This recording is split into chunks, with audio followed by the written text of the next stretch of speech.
sometimes working on these old Benz can be really frustrating. You're going to really like this one. You know, I don't have a problem with car alarms, particularly if the car is a very valuable car and you live in an area where it's prone to getting stolen. But on these 20 to 30-year-old cars, I'm not so sure an alarm is necessary. Watch what happens now when I try to get into and start this 1993 300D. Now put the key into the door, unlock the vacuum locks, they're all working properly, and I'm just going to open the door and get in there. Whoops, take a look. You see that flashing light? Well, let me tell you, if I hadn't already disconnected the horn, it would be blaring in here, almost intolerable. So I thought, well, that's no big problem. I'll just get in and start the car and shut the door, and then maybe the alarm will go off.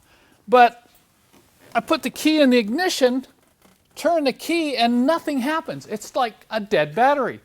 Well, in these 1993 and newer models, they put an immobilizer circuit in here so that when the alarm triggers, you can't even start the engine.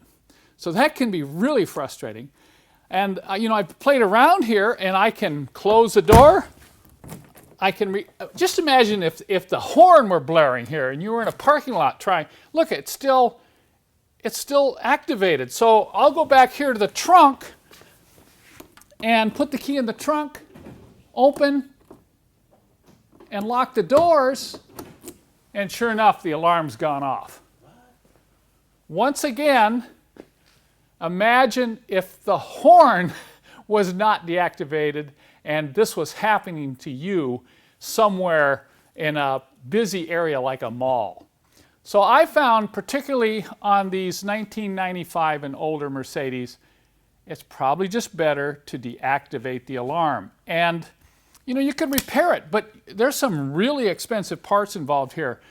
This one could have a problem with the switching mechanism in the door here, but that's not an inexpensive part. Or it could have a problem with that as well as the computer. So you start throwing money at the problem, it could get very expensive very quickly, and do you really need the alarm? So what I'm going to do is I'm going to go into this 124 chassis here and find out how I can deactivate that immobilizer circuit and get this car back on the road and just forget about the alarm. And it's going to take a little bit of a manual to do this. I figured it would not be a good idea to try to do a video because it's really dark down. We have to get inside, in behind the instrument cluster. We have to get under the floor mats to get to the computer. So I'm going to put together a little manual that'll show you how to immobilize your own alarm system. And please note, on the 1992 and older, it's a little bit easier. But if you're interested in finding out more about this, just check out my manuals on my website.